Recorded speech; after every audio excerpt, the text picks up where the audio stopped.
Pangalawa na makikita nating caregiver sa Bible. Kasi yun, kababaihan. Punta naman tayo sa kalalakihan. Ang Good Samaritan.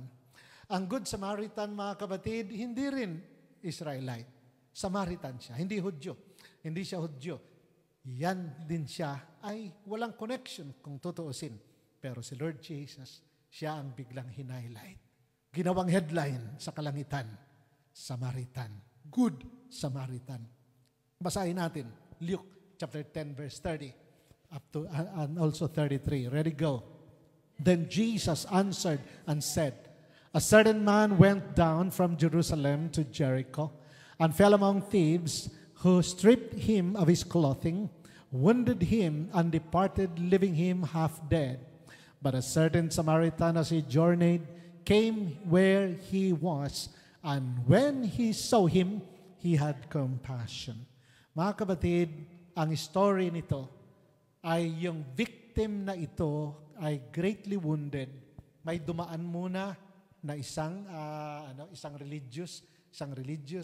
Ang Lord Jesus ay taga dito sa Israel, kaya kapwa niya Israelite. Isang religious ay dumaan. Nakita yung wounded, pero umiwas siya. Dahil ayaw niya na siya ay maging unclean at i-touch yun. Dumaan din ang isang Levite. Siya ay biyasa sa banal na kasulatan, pero umiwas din siya. Pero nung dumaan yung Samaritan, yan na yung verse 33. Samaritan, as he journeyed, came where he was, and when he saw him, he had compassion. Mga kapatid, ito ang caregiver. Ang nais ni Lord ilagay sa heart ng bawat isa. God has called us to care. And He will put in our hearts that compassion. Just like this Samaritan, hindi naman niya kababayan. Actually, hindi nga in good terms ang mga Jews at mga Samaritans. Sila ay hindi nagbabatian. Mga pang nagkita, wala lang, parang wala. Hindi sila mag-friend, hindi sila sa business. Sila ay walang pakialaman sa isa't isa. Dahil ng mga Jewish, ang tingin nila sa Samaritan, mas mababa. Kaya nga nung si Lord Jesus, kausap niya yung Samaritan woman, nagtaka ang mga disciples, bakit si Lord nagkipag-usap?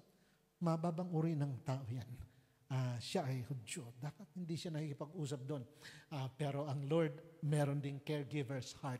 Kaya inabot niya yung nangangailangan na yon. Pero ito ang hinighlight ni Lord.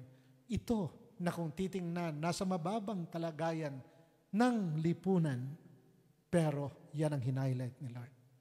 At pwede rin tingnan natin ating sarili na mas mababa sa mga taga rito. Pero sa langit ay headline ka. Pwede tayong maging headline. Kung meron tayong heart like that Good Samaritan, compassion. Mga kapatid, caregiving is not confined to employers or family na mag-care tayo. It extends to anyone in need, urging us to act when we see suffering. Yan ang message dito sa parable of a Good Samaritan. Ang nais ni Lord, turuan ng bawat isa sa atin, we must have the heart of Jesus to care for others. Kahit hindi employer, kahit hindi ka ano-ano, pag may need na pwede nating tayong mag-step into as the Lord leads us, let's do it because we are called to care.